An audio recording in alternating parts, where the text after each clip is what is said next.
I have recently heard one of the sayings that kind of puts a little bit of fear in me about politics is that Democrats are going to be slaughtered in this midterms.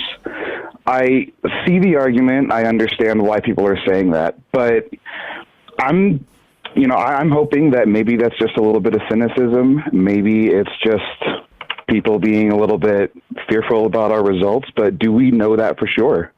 Of course we don't know for sure, but both data based on like past experiences, when you have a president of whatever party that comes in, the opposition party is going to be much more aggressive in, responding. That'll be their chance to vote against the president. It was like that against Trump in 2018.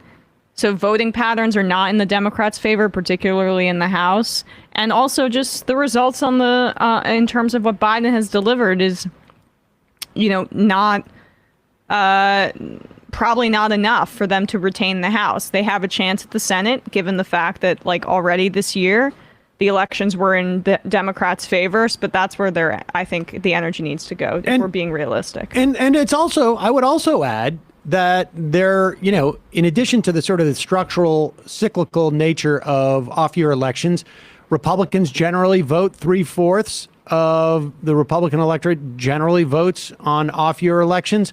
2/3 of the Democrats generally vote on off-year elections. And like Emma says, having a president of the opposing party ends up usually losing, at least in the House. But this is not helping their case either. Here is Joe Biden just on June 10th. Just on June 10th. This is 3 days ago, arguing that even though it is the Republicans who stand in the way of any type of meaningful gun reform, even though it is Republicans who stand in the way of any type of, funding for COVID, vaccinations, et cetera, et cetera. We can go on and on. There's still some hope that maybe the good Republicans will show up. And folks, it's not right. It's simply not right. And I disagree. And that's look, this is not your father's Republican Party. This is a different deal. It really is. I worked with a lot of honorable Republicans, very conservative Republicans over the year when I was a senator. But this is the MAGA gang. This is the MAGA crowd. I really mean it.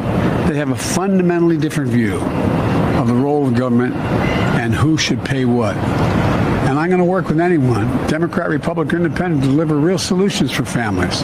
Look, because of the strong foundation we built. Now, wait a second. They're the MAGA gang, but they also are going to work with them. And also, this is as good as it gets for Biden. He doesn't quite fuse the MAGA gang with the Republicans. So it's still possible that the Republican running in your district, they could be one of the good ones. He's almost there. In about 5 or 6 years, he may get there. And actually, but I got news for you. This isn't your father's Republican Party. Do we have a copy of FUBAR, which I co-wrote with Steve and Cheryl almost 20 years ago? And it was literally, it's like literally the first page is, this is not your father's Republican Party. They are so late to this. And it's not going to work. You can't have it both ways. You can't be touting this bipartisan deal, which does nothing, and then say, but the Republican Party standing in the way. It's almost as if this is the first time they've ever been involved in this. But with all that, said, you don't know. Who knows what's going to happen in the days before an election? I mean, so people should remain engaged. And I know this audience, for the most part, is engaged. That's why they're listening to this show. But the fact of the matter is that a lot of normies, politics has just gotten too for them. And they've got to wait until there's something horrible that has already happened before they engage. Right. Maybe people will engage after this week of what is dropped by the Supreme Court. Maybe not. Maybe they'll wait until a federal ban on abortion.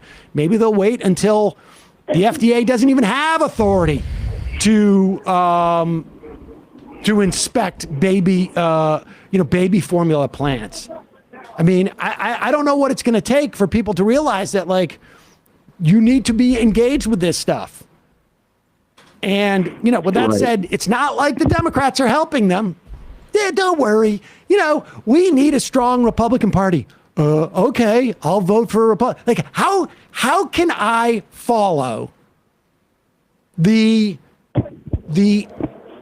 how can I follow the Democratic leadership and not seriously consider voting for a Republican because they keep telling us we need a strong Republican Party?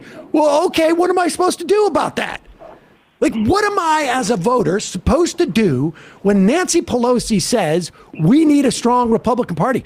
Well, okay, should I donate money to them? What should I do? It's just insane. Right. It's insane. It's insane. It's insane. Right. Well, I'm 100% agree. I'm taking it out on you, but no, I my apologies.